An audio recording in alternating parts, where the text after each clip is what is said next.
Paz seja convosco, amém? Amém. Glória a Deus. Hoje me aconteceu algo muito interessante, eu quero compartilhar aqui com a igreja. Eu estava em dúvida entre duas palavras que eu iria trazer para a igreja nessa noite. Eu tinha até ontem à noite, eu tinha pensado assim, Senhor, é essa que o Senhor quer que eu leve, né? Então eu vou levar essa. E essa palavra falava mais de fortalecimento. Mas eu tinha, antes, o Senhor tinha me dado uma outra. E eu estava com ela muito forte no meu coração, mas não sei por que eu resolvi mudar ontem à noite. Quando foi hoje de manhã, a Tainá me chamou e falou, mãe, eu preciso te contar um sonho que eu tive que parece que era muito real. Falei, conta.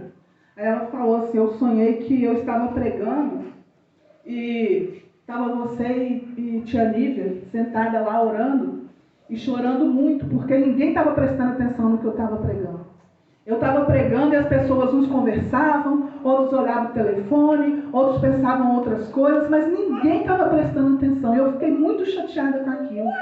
E eu falando que Jesus estava voltando, que era para a igreja acordar que Jesus estava voltando, e ninguém estava nem aí porque eu estava pregando. E eu sei que tia Nívia chorando muito. Aí eu chamei você e falei assim, mãe, eu não quero mais pregar, não tem ninguém prestando atenção na minha palavra.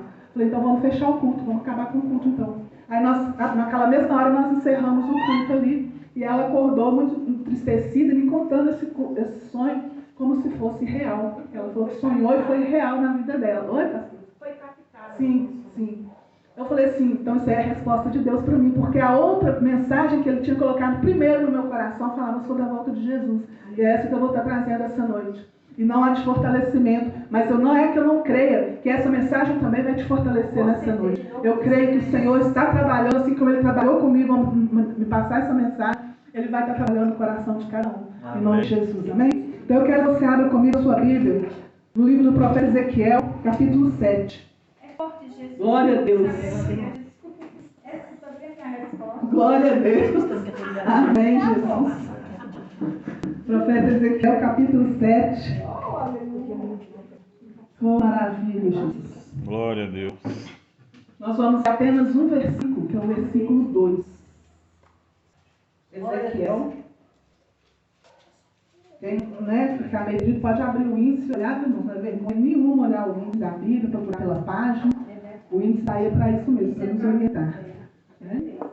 Ezequiel, capítulo 7, versículo 2. Todos encontraram? Diz assim a palavra do Senhor. Ó tu, filho do homem, assim diz o Senhor Deus acerca da terra de Israel. Haverá fim. O fim vem sobre os 4 cantos da terra. Amém? Amém. Pode fechar a sua Bíblia. Põe a mão no seu coração e peça ao Senhor para falar com você nessa hora. Espírito Santo, fica à vontade no nosso meio. Essa é a sua palavra, Pai. Qual o Senhor queria que eu alertasse a igreja hoje a respeito do fim. Então, em nome de Jesus, Espírito Santo, fica à vontade em nosso meio. Fala com a sua igreja nessa hora, Senhor. Ó Pai, em nome de Jesus, não deixa que o diabo interrompa na mente dessas pessoas aquilo que o Senhor já planejou. Porque a tua palavra, eu sei que ela vai, e que ela vai fazer aquilo que o Senhor já determinou para essa noite, em nome de Jesus. Fala conosco, Pai. Porque os teus filhos te ouvem. Amém. Amém? Não podem se assentar em nome de Jesus. A igreja da década de 80, que é uma igreja onde eu nasci na igreja evangélica, no berço evangélico. E na década de 80, eu frequentava ainda a Assembleia de Deus. Placa não tem nada a ver, viu, irmãos? Não estou falando nada de placa, não. Porque Jesus, onde a Bíblia é lida e o Senhor Jesus a pregar, o Espírito Santo se faz presente ali. Mas nessa época de 80, nós ouvimos muito mesmo sobre o arrebatamento da igreja. Quase todo culto que a gente ia falava, Jesus está voltando. O arrebatamento está próximo. Só que o tempo passou e de uns tempos para cá, a igreja tem se calado. A igreja mudou o foco. O foco passou a ser coisas que vão nos satisfazer nessa terra. O foco da igreja passou a ser prosperidade muito mais financeira, não é mesmo? Eu acho que todos estão vendo como as coisas estão acontecendo. E como nunca antes, A parábola das 10 virgens, ela é muito real nos nossos tempos. Porque as 10 virgens, a parábola das 10 virgens nos fala que tanto as prudentes como as nécias, ou como as imprudentes, em certo ponto da espera, elas dormiram. E a igreja do Senhor hoje, uma grande parte dela está assim como elas, adormecida. E uma das características da noiva do Senhor, que é a igreja, uma das características é a expectativa pela chegada do noivo. Aleluia, Jesus. Qual noiva que não fica, né, na expectativa, naquela ansiedade, uma boa ansiedade pela chegada do noivo? Essa é uma das características da igreja. Aqui então onde nós lemos, o Senhor ele está usando o profeta Ezequiel para falar com o povo de Israel, né? Porque esse povo de Israel, o Senhor começa a declarar ali para aquela nação, que aquela nação estava perto de ser destruída, por causa da desobediência, porque eles não estavam mais obedecendo ao Senhor, porque eles não estavam nem mais procurando saber quem é o Senhor. Então o Senhor vem ali através do profeta Ezequiel, falar para aquele povo ali, que o fim deles estava chegando, que o Senhor estava tentando um fim para aquele povo, para aquela geração, aquela terra. É interessante, queridos, que a humanidade sempre teve uma preocupação com o fim. A humanidade sempre teve uma preocupação com o tempo do fim. No Salmo 39:4 está escrito assim: faze-me conhecer a medida dos meus dias e o meu fim, ó Deus, para que eu saiba o quão frágil eu sou. Essa inquietação do salmista vai mostrar para nós uma inquietação de toda a humanidade. Quando será o fim? 1 Pedro 4:7 também fala assim: mas o fim de todas as coisas já está próximo. Portanto, sede sóbrios e vigiai em oração. Sabe, irmãos, eu cresci ouvindo uma expressão, um ditado, alguns que são aqui na mesma idade que a minha, ou talvez um pouquinho menos experiente que eu, vai lembrar disso. Eu cresci ouvindo um ditado, vou colocar assim, que falava assim: de 1000 passará, a 2000 não chegará. Quantos ouviram isso aqui? Há um tempo atrás. Amém? Eles falavam isso o tempo todo. E a gente ficava até com um pouco de medo, né? Quem que falou isso? Tem isso na Bíblia? Tem uns que falavam que tinha até na Bíblia, mas não tem não, irmão. Nunca teve isso na Bíblia, não. Outros falavam que era o tal do nós travamos, não é? Nós tradamos. É porque eu brincava de falar nós travamos e chamar ele de travamos, é que eu falei agora. Mas é o nós tradamos. Falava isso também, né? De 1000 passará, a 2000 não chegará. Então, gente, ficava o povo todo naquele desespero, né? Eu lembro que muita gente tinha todo o dinheiro que tinha no banco para não deixar aí para 2000 e acabar o mundo, né? Muita gente tirou dinheiro, foi viajar para gastar o dinheiro que tinha. Muita gente suicidou. Muita gente fez coisas que não devia fazer, porque o mundo ia acabar na virada de ano de 99 para 2000, porque 2000 não ia chegar. Eu lembro também que até os bancos ficaram muito empolvorosos, porque eles tinham que mudar, né? Tudo ali no banco, que até então era 1900 e alguma coisa, desde sempre. Agora ele tinha que mudar para 2000. Então essa mudança de dígitos no banco também trouxe uma inconstância, uma remexida muito grande no mundo financeiro. Bug do milênio. Oi? Falaram do bug do milênio também, eu não sei até se aconteceu, mas eu acho que nós que se preveniram antes, né? Então... Mas a torre caiu. Oi? Mas a torre caiu. É. Amém? Então, essa virada de ano de 99 para 2000 foi uma expectativa muito grande em todo mundo, em todo o povo. Eu confesso para vocês que meu coração ficou desse tamanhozinho na virada de ano. Eu acho que todo mundo que passou por isso, né, que se lembra dessa feita, dessa parte da vida aí, vai se lembrar disso. Passou por pelo menos um pouco de medo nessa época. Acontece que 23 anos se passaram e o mundo ainda não acabou. Eu digo ainda, porque tudo que nós estamos vendo acontecer nos faz ver que está muito perto. Nos faz ver que mesmo antes do mundo acabar, nós vemos sinais que está havendo uma mudança muito veloz em todas as coisas, em todas as áreas. Tudo que está acontecendo nos mostra que vai chegar um tempo que não vai ter mais jeito dessa terra continuar. Todos os estudiosos concordam que os sinais que apontam para o fim já aconteceram no nosso tempo. Já aconteceram. Não tem mais o que acontecer. Por isso eu quero aqui enfatizar com vocês que nós estamos vivendo um momento decisivo da história da igreja nesse mundo. É um momento onde tudo está acontecendo muito rápido. E a igreja precisa ser despertada. A igreja precisa acordar.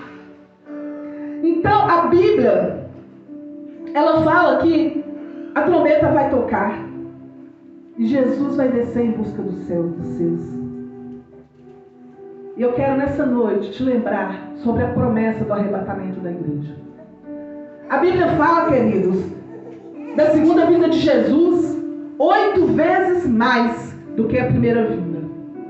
8 vezes mais. Se a primeira vinda dele, que foi quando ele veio a essa terra, ele nasceu, se a primeira vinda se cumpriu, imagina a segunda que está sendo falada na Bíblia 8 vezes mais sobre a volta de Jesus. A Bíblia da segunda vinda de Jesus, eu anotei aqui, de um modo direto ou indireto, ela tem 187 referências sobre a segunda vinda de Jesus. Então, se eu creio na Bíblia, se eu creio nas referências da Bíblia, se eu creio que ele veio, se eu creio que ele nasceu de uma virgem, se eu creio que ele andou nessa terra, que ele viveu nessa terra e viveu sem pecar, se eu creio que ele morreu calado, se eu creio que ele ressuscitou ao terceiro dia, eu preciso crer que ele vai voltar uma segunda vez para nos buscar. Nós precisamos crer nisso, igreja. Nós precisamos acreditar nisso com tudo que nós cremos na nossa vida. Então eu quero aqui, eu separei algumas coisas, alguns sinais que eu quero pontuar com vocês aqui nessa noite sobre a volta de Jesus. O primeiro sinal que eu quero pontuar é sobre o aumento da ciência e da tecnologia. Eu acho que daqui que está aqui na sala, a única pessoa que não tem um celular é Heleninha. Todo mundo tem um celular. Só que isso há 25, 30 anos atrás, pensar nisso era coisa de cinema de ficção, filme de ficção. Ninguém podia imaginar. Acho que 30 anos, né? 25? Acho que 25 já é 25, né? Mas por aí. Ninguém imaginava celular, que você ia falar com uma pessoa aqui, você falaria com ela lá dos Estados Unidos, no tempo real. Isso era coisa de ficção científica.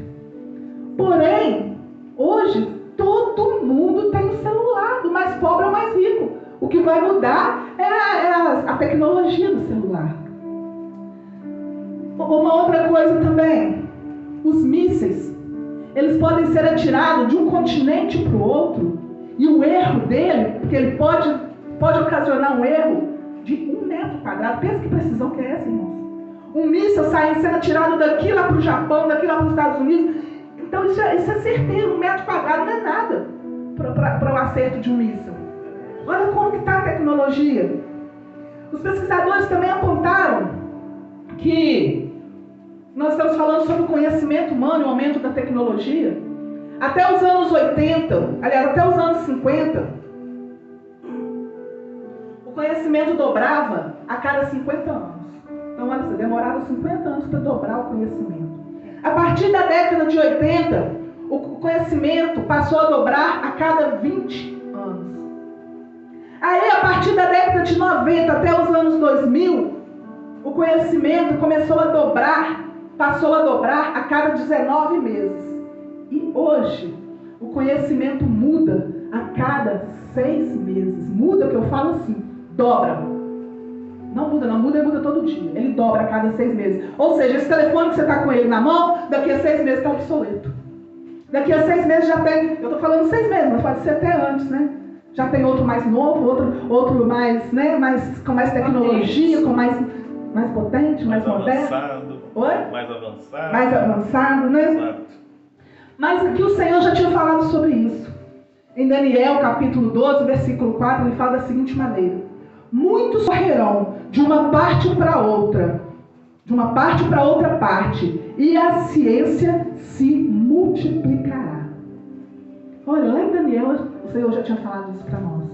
Eu poderia dar aqui tantos outros exemplos que o tempo não ia nos caber, né? De tantos exemplos de como a área humana, a área física, a área médica, né? A medicina, como as coisas têm, a ciência tem se multiplicado, né? Eu lembro quando eu fui operar o meu joelho, que foi a medicina robótica, né? O médico só tinha o trabalho de colocar o olho lá no robozinho e mexer tudo através do robozinho. Hoje em dia nem precisa pôr a mão no paciente muitas vezes, né? Tudo, né? Então não faltaria tempo para eu falar mais sobre o avanço da tecnologia. O fato é claro, queridos, a igreja não vai ficar mais por muito tempo nessa terra. Isso é fato. A igreja não está cabendo mais nessa terra. A igreja está sendo apertada nessa terra. E quem acredita nisso pode glorificar a Deus. Glória porque Jesus está voltando. Amém? Glória a Deus. Aleluia. Glória a Deus. O segundo sinal que caracteriza que nós estamos no fim é o tempo da natureza. É o tempo e a natureza. Isso aí eu não preciso também nem de falar muito, né, queridos? Quantos fenômenos da natureza nós temos visto? Lucas 21, de 25 a 26 diz assim: e haverá sinais no sol e na lua, nas estrelas e na terra, angústia das nações em perplexidade por causa do barulho do mar e das ondas. Homens desmaiarão de terror, na expectação das coisas que sobrevirão ao mundo, porquanto as virtudes potenciais, os poderes do céu serão abalados. Preste atenção, Jesus citou aqui que o sol seria abalado. Tem uma reportagem, irmãos, que já é antiga, que declarou que o sol está envelhecendo, que o nosso sol está ficando envelhecido. Depois, se os irmãos quiserem procurar na internet, eu não coloquei aqui não, porque não ia dar tempo para eu discorrer sobre tantas coisas. Mas essa reportagem ela já é antiga. E está falando que com o sol está envelhecendo, ele está entrando no processo de aquecimento. E esse processo de aquecimento do sol, sabe o que ele vai fazer? Ele vai trazer enchentes cada vez pior para a terra. Em uns lugares, as enchentes são cada vez piores, né? Estragando, tirando vidas, estragando os lugares. Em outros lugares, a seca, cada vez pior. Muita seca no lugar, muita enchente no outro. Por quê? Porque a palavra diz que o sol está envelhecendo. A palavra não, a ciência diz que o nosso sol está envelhecendo. Mas Jesus também falou sobre o sol, aqui na passagem que eu li. Então nós estamos vendo, né, tsunamis, ondas enormes, né? O país polar, o gelo derretendo, o nível do mar avançando, subindo. Tudo isso está escrito aqui na palavra de Deus. Tudo isso é tempo do fim. Romanos 8:22 diz assim, Paulo diz: em toda criatura conjuntamente geme, está com dores de parto, aguardando o dia da nossa redenção, a saber, o dia da glorificação do nosso corpo. É certo que Jesus está voltando, queridos. É certo. É muito certo que está muito mais próximo do que sempre foi falado. Só que é triste ver, é trágico ver que a igreja está brincando. A igreja está dormindo como se nada tivesse acontecendo. É muito triste nós constatarmos isso.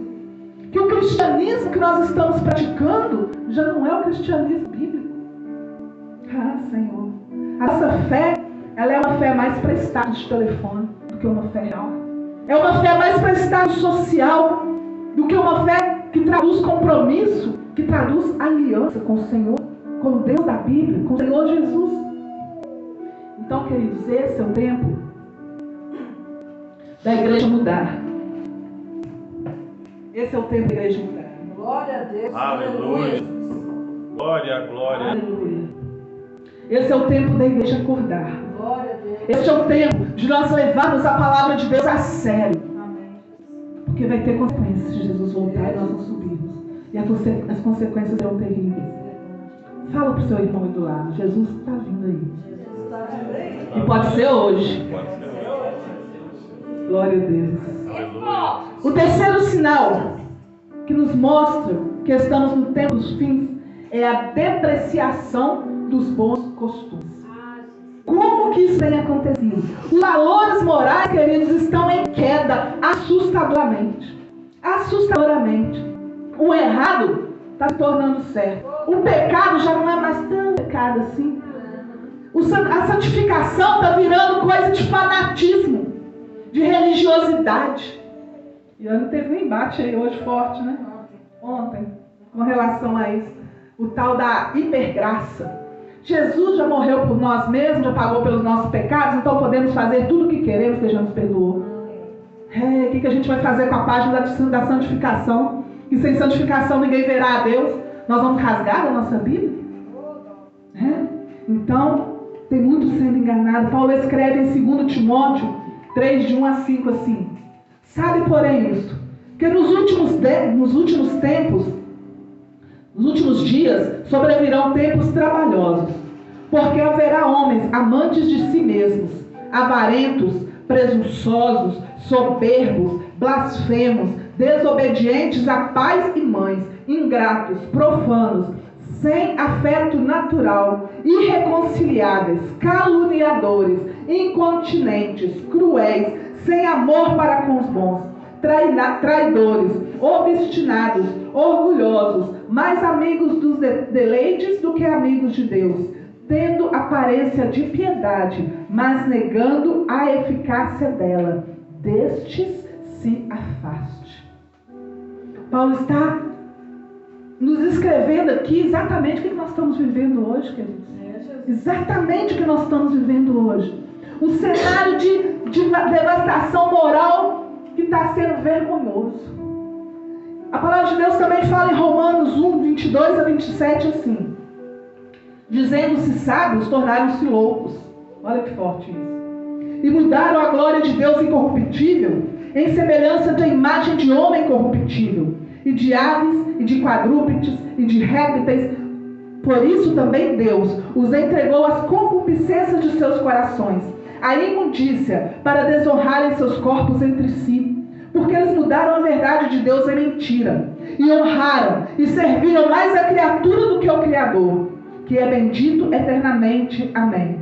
Por isso, Deus os abandonou às paixões infames, porque até as suas mulheres mudaram o uso natural no contrário à natureza, e semelhantemente também os homens, deixando o uso natural da mulher, se inflamaram em sua sensualidade, uns para com os outros, homens com homens, cometendo torpeza e recebendo em si mesmo a recompensa que convinha ao seu erro. O que isso significa para você? Isso aponta para os nossos dias? O cerco está fechando, queridos. Talvez você esteja pensando que tudo isso que eu estou falando aqui ainda vai acontecer. Mas já está acontecendo. Tudo isso já está acontecendo. Os demônios se levantaram com força sobre a terra. Vocês viram alguma coisa do carnaval aí? Eu sinceramente não assisti porque eu não gosto, não gosto mesmo, está no meu coração. Mas na rede social a gente acaba vendo uma coisa ou outra. Gente, é quanta coisa, né, oferecendo para demônios, quantas coisas adorando a demônios, entristece o coração da gente. Imagina Deus. Os demônios realmente se levantaram. A humanidade perdeu a noção de valor de tal forma que não há mais espaço para a igreja nessa terra. Não está havendo mais espaço para a igreja. Jesus vai voltar. Não demora não para levar a sua igreja. Glória a Deus, aleluia. A prática do abuso infantil, há bem pouco tempo atrás, chamava-se pedofilia. Hoje está sendo obra de arte. Eu não sei quantos viram aí, né? Algum tempo atrás, né? Está sendo chamado de arte. Não sei se vocês viram a exposição que teve em BH lá no Teatro Municipal, né? Palácio das Artes. A exposição de homens nus, criança tocando no sexo de homens nus, e aquilo tudo, arte. Misericórdia, foi tanta gente brigando para não deixar as crianças irem ali, e tantos homens brigando porque não pode impedir as crianças de ver arte. Agora é incrível que uma pessoa, um menino de 16 anos, ele não pode ser condenado, julgado e condenado pelos seus crimes. Mas eles permitem que um menino de 4 anos possa decidir que não quer mais ser homem. e quer mudar de sexo. Veja como as coisas estão invertidas. Jesus. É incrível também que a gente tem que respeitar o direito do homossexual. E o direito do heterossexual? Não é respeitado mais. Não é mais respeitado. Eles cobram respeito, mas eles não são capazes de respeitar o outro. O mundo está tão invertido que o nosso espaço para nos expressar está cada vez mais reduzido. Principalmente se nós não concordarmos. Principalmente se nós discordarmos. O nosso espaço está cada vez mais reduzido. O cerco está se fechando, mas olha, queridos, a noiva está sendo preparada pelo Espírito Santo. A noiva está sendo preparada pelo Espírito Santo. Aleluia! Aleluia. O diabo atualmente ele não está vindo de chifre, cauda, um tridente, os dentes assim, né? Como se fosse um vampiro, com uma cauda, com uma seta na ponta. Ele não está vindo assim, não. Né? De olhos vermelhos, né? Ele não está vindo assim mais não. O diabo ele é real. Ele está fazendo embate conosco atualmente.